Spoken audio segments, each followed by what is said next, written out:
Hello guys, welcome to Abi vlogs. And നമ്മളിന്ന് ചെയ്യാൻ പോണത് വാഴ 2-ൻ്റെ റിവ്യൂ ആണ്. സോ അതുകൊണ്ട് എന്താ ബാക്കിൽ വാഴ റെഫറൻസിന് വെച്ചിട്ടുണ്ട്, അതാണ് നമ്മൾ. And good morning guys, sun kisses അങ്ങനെ എന്തൊക്കെയാണ് പറയണത്, എനിക്ക് കറക്റ്റായിട്ട് അറിഞ്ഞൂടാ. ആൻഡ് മൂവിയിലോട്ട് വന്ന വാഴ 2 വേറെ ഒന്നും പറയാനില്ല. ഹാഷറും പിള്ളേരും സിനിമ തൂക്കിയിട്ടുണ്ട്. കാരണം എന്ന് വെച്ചാൽ വേറെ ലെവൽ സിനിമ. അതായത് ഹാഷർ, ഓക്കെ, ഞാൻ ടക്കനെ എന്നെ കൊണ്ട് അറിയാവുന്നുള്ള കാസ്റ്റൊക്കെ എന്ന് പറഞ്ഞു. ഹാഷിർ, അലൻ, വിനായക്, അജിൻ, പിന്നെ നമ്മളെ കുഡൂസ് മീഡിയയിൽ അവർ 4 പേര്. എല്ലാവരും പേര് എനിക്കറിയത്തില്ല. അല്ലമീൻ, പിന്നെ വേറെ സോറി അവരുടെ പേര് എനിക്കറിയത്തില്ല. പിന്നെ ഉള്ളത് നമ്മളെ സാബ്രൻ ടീം. അവർ ആക്ച്വലി ഞാൻ ഇവരെ വീഡിയോസ് എല്ലാം മിക്കവാറും കാണുന്നതാണ്. അതായത് ഇൻസ്റ്റാഗ്രാമിൽ വരുന്ന വീഡിയോസൊക്കെ നല്ല അത്യാവശ്യം എല്ലാ വീഡിയോസും ഞാൻ ഇവരത് കണ്ടിട്ടുണ്ട്. സോ ഇവരുടെയൊക്കെ ഒരു പടം ഇറങ്ങുമ്പോൾ നമുക്കൊരു സന്തോഷമാണ്. അതായത് ഹാഷിറും അവരൊക്കെ എന്ന് പറയുന്നത് കാണുമ്പം ഈ റീലിൽ ചെയ്തുകൊണ്ടിരുന്ന, അതായത് ട്രിവാൻഡ്രത്ത് വർക്കലയിൽ റീൽ ചെയ്തുകൊണ്ടിരുന്ന 4 പയ്യന്മാർ ഒരു ബിഗ് സ്ക്രീനിൽ വരുമ്പം അതൊക്കെ ഒരു സന്തോഷമാണ്. നമുക്ക് പോയി കാണാം. നമുക്കൊരു ഇൻസ്പിറേഷൻ എന്ന് പറയുന്ന പോലെ അവരവരുടെ അച്ചീവ്മെൻറ്റ് അച്ചീവ് ചെയ്ത് പോയിട്ടുണ്ട്. ആൻഡ് സിനിമ ഇത് story base, music base, acting base എല്ലാം നല്ല കിഡിലായിട്ട് ചെയ്തിട്ടുണ്ട്. അല്ല പൊളി പടം.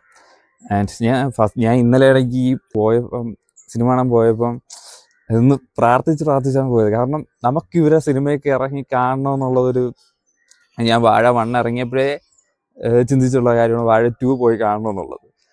അപ്പോൾ എല്ലാവർക്കും ഇത് സിനിമ അങ്ങോട്ട് കണക്റ്റ് ആവണമെന്നില്ല. മീൻസ് പുതിയ ആൾക്കാരായതുകൊണ്ട്, സ്റ്റോറി ബേസ് മറ്റേ ബേസൊന്നുമല്ല, പുതിയ ആൾക്കാരായതുകൊണ്ട്. അപ്പം ഞാൻ വിചാരിച്ച് ഇനി ആരും കാണൂലേ എന്നുള്ളൊരു തോട്ടിലാണ് ഞാൻ ഇങ്ങനെ പോയത്. പക്ഷെ ഞാൻ പോയപ്പം ഹൗസ്ഫുൾ. എല്ലാ ഷോസും മിക്കവാറും എല്ലാ തിയേറ്റേഴ്സിലും ഹൗസ്ഫുൾ. അത് അവർ ഉണ്ടാക്കി വെച്ചിരിക്കുന്ന ഒരു ഫോളോവേഴ്സ് ബേസ് ഉണ്ട്. അതാണ് മെയിനായിട്ട് ഈ ഹൗസ്ഫുള്ളിൻ്റെ പരിപാടി. പിന്നെ ആൻഡ് വാഴ 1-ൻ്റെ ഇതായത് കൊണ്ട് അതിനൊരു പ്രത്യേക ഫാൻ ബേസ് ഉണ്ട്. കാരണം നമുക്ക് വാഴ 1 കണ്ടവർക്ക് മനസ്സിലാവും നമ്മുടെ ലൈഫിലൊക്കെ കുറച്ചും കൂടെ കണക്റ്റ് ആയിട്ടുള്ള, അതായത് നമ്മളെ പാരൻസ് ചിൽഡ്രൻ ഒരു കോമ്പിനേഷനിലാണ് ആ കഥ പോണത്. എക്സാക്ട്ലി ഇതിലോട്ടും പാരൻസും ഉണ്ട്, ഫുൾ ഓൺ ഫാമിലി, ഏറ്റവും കൂടുതലും സിബ്ലിങ്സ് ആയിട്ടുള്ള കണക്ഷനിലാണ് ഈ കഥ പോണത്. ആൻഡ് അതെല്ലാം നല്ല കിഡിലായിട്ട് കാണിച്ചിട്ടുണ്ട്. നമുക്കത് കുറച്ചും കൂടെ കണക്റ്റ് ആവും. നല്ലൊരു എന്താ പറയുക, ഒരു mass masala entertainer, comedy entertainer പടം. അതുകൊണ്ട് അതായത് ഇതിൻ്റെ അകത്ത് ഫൈറ്റ് ഉണ്ട്, മ്യൂസിക് ഉണ്ട്, എന്തൊരു കോമഡി ഉണ്ട്. അതായത് ഒരു സിനിമ, ഒരു ഫുൾ ഫ്ലെഡ്ജ് സിനിമ എങ്ങനെ പോകുന്നോ അത് കറക്റ്റായിട്ട് ഇതിൻ്റെ അകത്ത് അപ്ലൈ ആയിട്ടുണ്ട്.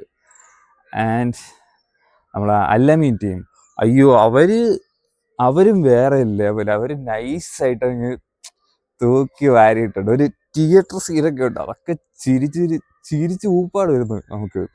നമ്മൾ ഈ ഇൻസ്റ്റാഗ്രാമിൽ ഈ വീഡിയോസ് ചെയ്ത് എങ്ങനെയെങ്കിലും സിനിമയിലോട്ട് എത്തിപ്പെടണം എന്ന ഒരു മൈൻഡ് സെറ്റിൽ വീഡിയോ ചെയ്യുന്നവരുണ്ട്. അതായത് ഇവരെ പോലെ, ഹാഷിറിനെ പോലെ, നമ്മളെ അല്ലമീൻ, നമ്മുടെ കുഡൂസ് മീഡിയ അവരെ പോലെ, പിന്നെ വേറെ ടീംസൊക്കെ ഉണ്ട്, സാബിർ, അങ്ങനെ എല്ലാവരെയും നല്ല നൈസായിട്ട് കാസ്റ്റ് ചെയ്ത് തൂക്കി സിനിമയിൽ ഇട്ടിട്ടുണ്ട്. അതായത് അവർക്ക് ചേർന്ന റോൾസ് കറക്റ്റായിട്ട് കൊടുത്ത് ഈ സിനിമേനെ മുന്നോട്ട് കൊണ്ടുപോയിട്ടുണ്ട്. പ്രത്യേകിച്ച് ഇതിൻ്റെ സോങ്സൊക്കെ ആര് ചെയ്തതെന്ന് അറിയത്തില്ല. പിന്നെ ഇവർ ഈ ഇൻസ്റ്റാഗ്രാം കാസ്റ്റിംഗ് ആയതുകൊണ്ട് ഈ ഇൻസ്റ്റാഗ്രാമിലൊക്കെ വരുന്ന പോലത്തെ കുറച്ച് പരിപാടികളൊക്കെ പിടിച്ചിട്ടുണ്ട്. That is actually nice. And cinema എന്ന് പറയുന്നത് ഫസ്റ്റ് ഹാഫ് എന്ന് പറയുന്നത് full on comedy, second half എന്ന് പറയുന്നത് ഇമോഷണൽ പ്ലസ് കോമഡി. അതാണ് സിനിമ. പിന്നെ ബാക്കി വരുന്ന നമ്മളെ ബിജുക്കൂട്ടൻ ചേട്ടൻ, അയ്യോ പുള്ളിക്കാർ ഇത്രയും നൈസായിട്ട് വേറൊരു സിനിമയിൽ വന്നത് ഞാൻ കണ്ടിട്ടില്ല. പിന്നെ ഉള്ളത് നമ്മളെ വിജയ് ബാബു ഒരു നമ്മളെ സ്കൂളിലൊക്കെ ഒരു ചൊറിയൻ സാറെന്നുള്ളൊരു ക്യാരക്ടറാണ്. അതും നൈസ്. അജു വർഗീസ് ഉണ്ട്, ആ പുള്ളിക്കാരന് നൈസ്. പിന്നെ ആരെങ്കിലും വിട്ടുപോയോ എന്ന് പറയാം, മെയിൻ ആള് അൽഫോൺസ് പുത്രൻ. പുള്ളിക്കാരൻ വന്ന ഒരു കുറച്ച് ടൈമിലത്തേക്കേ ഉള്ളു പുള്ളിക്കാരൻ, ഒരു 10 മിനിറ്റ് 15 മിനിറ്റ് അതിൻ്റെ അകത്തേ ഉള്ളു പുള്ളിക്കാരൻ. ബട്ട് പുള്ളിക്കാരൻ വന്ന് ആ തിയേറ്ററിൽ എത്തിച്ച ഓളം, നമ്മൾ ട്രെയിലറിൽ കണ്ടോ, പുള്ളിക്കാരൻ ഒരു പോലീസുകാരനാണ്. ആൻഡ് പുള്ളിക്കാരൻ വന്ന് പറയുന്ന കാര്യം, അതിൻ്റെ ആ ടൈമിൽ അവർ കാണിച്ചു വന്ന കുറച്ച് വിഷ്വൽസ് ഒക്കെ ഉണ്ട്. അതൊക്കെ കുറച്ചും കൂടെ പുറത്തോട്ടുള്ള ആൾക്കാർ കാണണം. കാരണം അതായത് ഒരു ഡ്രഗ്സിനെ കുറിച്ചുള്ള അവയർനെസ് ആണ്. എന്തുകൊണ്ട് ഈ പിള്ളേർ ഈ ഡ്രഗ്സിലോട്ട് എത്തിച്ചേർന്നു, അല്ലെങ്കിൽ എങ്ങനെ എത്തിപ്പെടുന്നു, ആ ഒരു പരിപാടി കറക്റ്റായിട്ട് ഇതിൻ്റെ അകത്ത് എത്തിച്ചിട്ടുണ്ട് അവർ. അത് എനിക്കും തോന്നിയിട്ടുള്ളൊരു കാര്യമാണ്. അത് ഞാൻ ഓപ്പണായിട്ട് പറയുന്നില്ല, കാരണം അത് സ്പോയിലറായി പോകും. പിന്നെ ഇവരുടെ വേറെ കുറേ പരിപാടികളുണ്ട്. അതായത് നമ്മൾ ഇവിടെ നിന്ന് പാസ്സായി പുറത്തൊക്കെ പോയി പഠിക്കുന്ന പിള്ളേരൊക്കെ ഉണ്ടല്ലോ. അപ്പോൾ നമ്മളെ റിലേറ്റീവ്സൊക്കെ വിചാരിക്കണമെന്ന് പറയുന്നത്, അവരവിടെ പോയി നല്ല കിടിലായിട്ട് അടിച്ചു പൊളിച്ച് ജീവിച്ച് പഠിച്ചങ്ങ് അടിച്ചു പൊളിച്ച് ജീവിക്കുകയാണ് എന്നുള്ളൊരു സെഗ്മെൻ്റാണ് നമ്മളെ ഇവിടെ നാട്ടുകാരുടെ ഒരു ചിന്താഗതി. ബട്ട് അങ്ങനെയല്ല. അത് അവരവിടെ ചെന്ന് പെടുന്ന കഷ്ടപ്പാടുകളും അവർക്കുണ്ടാവുന്ന കാര്യങ്ങളും അതെല്ലാം ഇതിൻ്റെ അകത്ത് ചേർത്ത് പോയിട്ടുണ്ട്. ആൻഡ് എനിക്ക് എക്സ്പെഷ്യലി ഇതിൻ്റെ അകത്ത് ഇഷ്ടപ്പെട്ടൊരു സാധനം എന്ന് പറയുന്നത് ഫുൾ ഓൺ സിനിമ എനിക്ക് നല്ല രീതിക്ക് ഇഷ്ടപ്പെട്ടിട്ടുണ്ട്. ബട്ട് ഇതിൻ്റെ ഒരു ക്ലൈമാക്സ് പവർ സാധനം എന്ന് വെച്ചാൽ, ഇത് ആരുടെ തോട്ടമെന്നൊന്നും അറിയത്തില്ല, ബട്ട് ഒരു പവർ സാധനം. ഇതിന്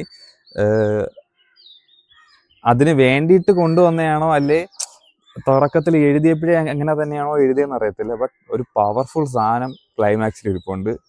നൈസാണ്. കണ്ടു നോക്ക്. നിങ്ങൾ തിയേറ്ററിൽ പോയി കണ്ടു നോക്ക്. നല്ല നൈസ് സാധനം, നല്ല വൈബ് മെറ്റീരിയൽ. എല്ലാ ഏജിലുള്ളവർക്കും ഇത് കണക്റ്റ് ആവും. ഒന്നാമത്തെ കാര്യം. അതായത് ഞാൻ പണ്ട് ഒരു വീഡിയോയിൽ ഇങ്ങനെ പറഞ്ഞിട്ടുണ്ട്, അതെല്ലാം പടങ്ങൾ വരുമ്പം ഞങ്ങളെ പോലെയുള്ള റിവ്യൂ ചെയ്യണവർ പോയി കണ്ട് പറയുന്നതെന്ന് വെച്ചാൽ അത് അത്രയ്ക്കും കിടിലം ആയതുകൊണ്ട് തന്നെയാണ്. ഞാനെന്ന് വെച്ചാൽ എനിക്ക് നല്ല രീതിക്ക് ഇഷ്ടപ്പെട്ട സിനിമകളൊക്കെ വേറൊരാൾക്ക് റെക്കമെൻഡ് ചെയ്ത് അവർ പോയി കണ്ട് അത് കൊള്ളാന്ന് പറയുമ്പോൾ നമുക്കൊരു സന്തോഷമാണ്.